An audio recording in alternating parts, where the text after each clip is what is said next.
All right, guys, we're live again. We have your fantasy football draft recap from this weekend. First and foremost, thank you to Tony Sr. For hosting the draft. It was an incredible time. One of the best drafts I can remember ever being a part of. I had a lot of fun. I know you guys did too. We had a blast. Let's keep it fun the rest of the season. Let's keep it lighthearted, joke around with each other. Let's have a good time. And in that spirit, I'm going to recap the draft, and I am going to give each one of you your best pick and what your worst pick it was and why. And we're going to go in draft order here. So we're starting out with Joe. Best pick, obviously, Christian McCaffrey. There was no wrong choice to be made between McCaffrey and Saquon Barkley. Those were the two options at first overall, and you can make a case for either one of them. So congratulations on not botching it, I guess, Joe. Worst pick, I mean, it was really all downhill after CMC. Plenty of options to choose from here.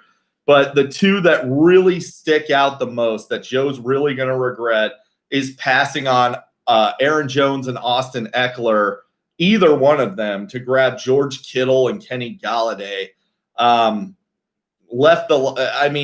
Even Todd Gurley, Chris Carson, Jonathan Taylor, James Conner, all of them would have been better options. Secure one of those guys so that you have a second running back. You didn't do it. Seems like maybe you got some bad advice somewhere, Joe. I don't know what that could have been, but, hopefully lesson learned for next season. Now, Steve, best pick. Steve picking second overall. We'll get into this in a second, but the best pick, hands down, DK Metcalf. With talk of Seattle opening up the passing game this season, DK is in prime position to dominate. Great value pick, immense touchdown upside with the best red zone quarterback in football, throwing him the ball, and his immense physical stature. I love DK Metcalf. Worst pick, Lamar Jackson, guys. I know what you're going to say. He scores so many points. True, but you passed on Saquon mother effing Barkley for Lamar. Senior got Deshaun Watson in the 9th. If you're telling me with a straight face right now, you wouldn't deal Lamar Jackson and Devontae Parker, who you took in the 9th, for Saquon Barkley and Deshaun Watson, you are lying to me. That is, you would absolutely do that trade, but I don't think Senior would do that trade. Senior, you think you'd do that?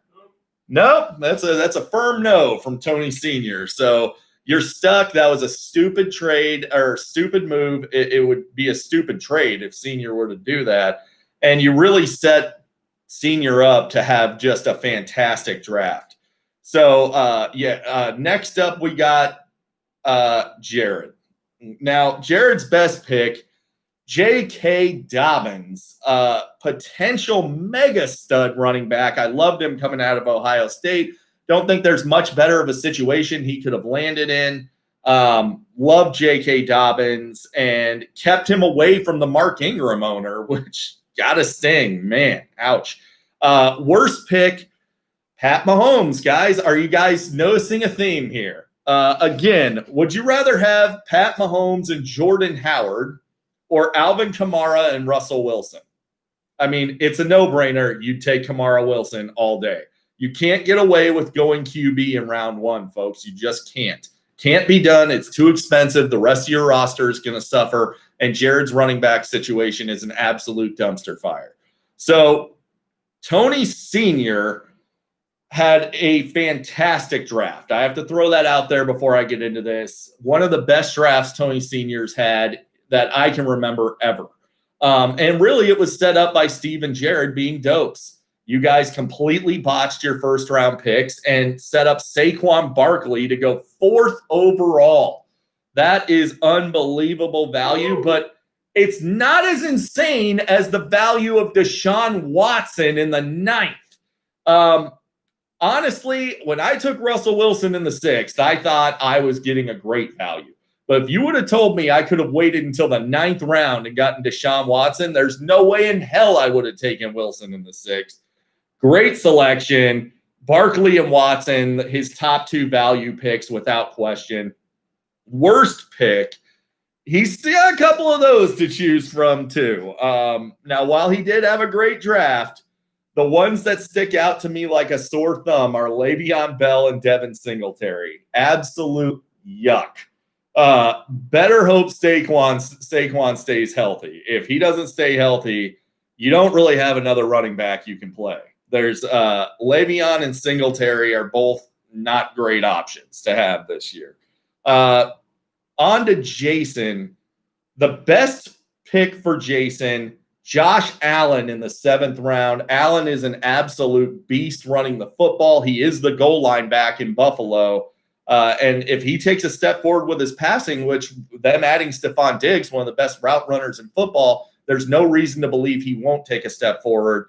He could easily be a top 5 QB, maybe even higher. Great selection. Worst pick is going to be Mike Evans. Not that I don't like Mike Evans. I love Mike Evans, and I expect big things from Mike Evans with Tom Brady at the helm. But taking Mike Evans over a rock-solid RB2, Austin Eckler, man, that's going to sting when you're rolling out Melvin Gordon every week as your RB2. That hurts. Now, on to John, our league champion, John Vetri. Thank you again for the new last place trophy, the Tony Senior Crash and Burn Award. That was a fantastic addition to the draft. Loved it. Thank you. We appreciate it. His best pick, the aforementioned Austin Eckler in the 3rd round, just a screaming value. He was one of the biggest reasons that Vetri won the championship last year. It appears you idiots weren't paying attention. So, worst pick, also not lacking in material here, but after some analysis, I'm going to go ahead and say Zach Ertz. Now, I know you guys think, oh, well, Zach Ertz is a nice, safe tight end, but he passed on valuable running back depth and absolute stud wideouts that were still on the board to select Ertz, and then watched as no other tight end was selected for 2 full rounds after that. It's possible he could have landed Ertz later, and even if he didn't, he would have gotten a higher upside tight end like an Evan Ingram or a Darren Waller or a TJ Hawkinson. That's my favorite one. TJ Hawkinson's in for a big year, guys. Now, Justin, the new guy, Beltran. Best pick, Dak Prescott. Just kidding. We'll cover that in a minute. It's got to be Leonard Fournette, right? Oh, wait, he's not even on a team right now. I guess it's not Fournette. How about Antonio Gibson? 3rd string for the Redskins, anybody? No, I guess that probably isn't it. All right. Okay. All kidding aside, Evan Ingram was his best value pick. Tremendous upside, and I immediately regretted taking Waller over Evan Ingram, if I'm being honest. When I took Waller, Justin took Ingram immediately, and I regretted it immediately. I know Ingram has injury issues and, decent amount of competition for touches, but Ingram's ceiling is tremendous. So that was a great pick. Worst pick, man, where do we start? Gibson in the 6th was likely the worst pick of the entire draft before Fournette got cut. It's not even week 1, and Justin has no RB2 on his roster. Think about it. It's not even week 1. Further highlighting that the actual worst pick was Dak Prescott. 3rd round is still too high for any QB. I'll bet you wish you took a running back there instead of Dak Prescott. I hope those of you that are early QB truthers out there never change. You're a bunch of Furtadas. Just awful drafting all the way around for Justin. Welcome to the league. You're swimming with sharks now, buddy. My team is up next. And my entire draft was in domination. While it's tough to narrow down the best pick when every pick you make is absolutely incredible, I'm going to say the best value is the key here. CeeDee Lamb in the 10th round. He's the number 1 wideout for the Cowboys already. It's happened, guys. He's already the guy there. Absolutely insane value. Joe, whatever you do, if you're watching this, don't go Google CeeDee Lamb. You're not going to like going down that rabbit hole. I promise you, as an Amari Cooper owner, you're not going to like what you find. Now, I did make one mistake that I'm willing to admit to here. Worst pick, Justin Rohrwassar, kicker for the New England Patriots. Just goes to show that you shouldn't be drafting Patriots. I've already corrected the mistake. I made one mistake. I fixed it already. There you go. Now, on to the last two guys. We got Reese. Best pick, much like my CeeDee Lamb 10th round selection. I can't stress to you guys how much I love that pick. Tyler Boyd in the 10th. Incredible value. I expect a big season from him as the primary slot receiver for the Bengals. Great pickup.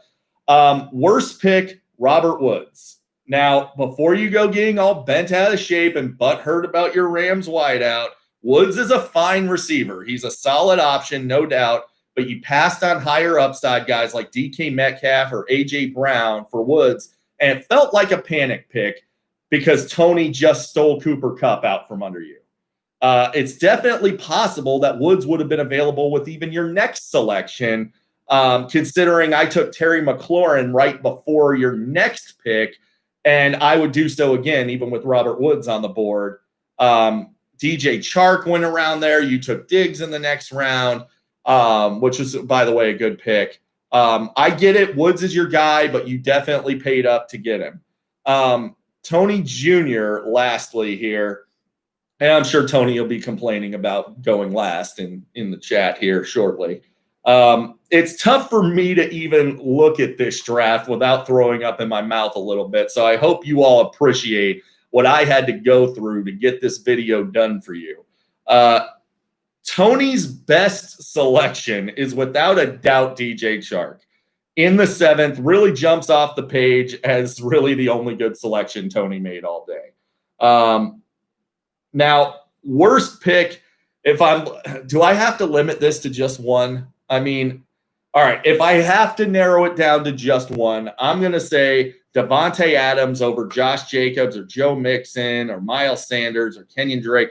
Tony would likely move Adams for a workhorse running back right now without hesitation, and he should. Rightfully so, but nobody's going to do that for you.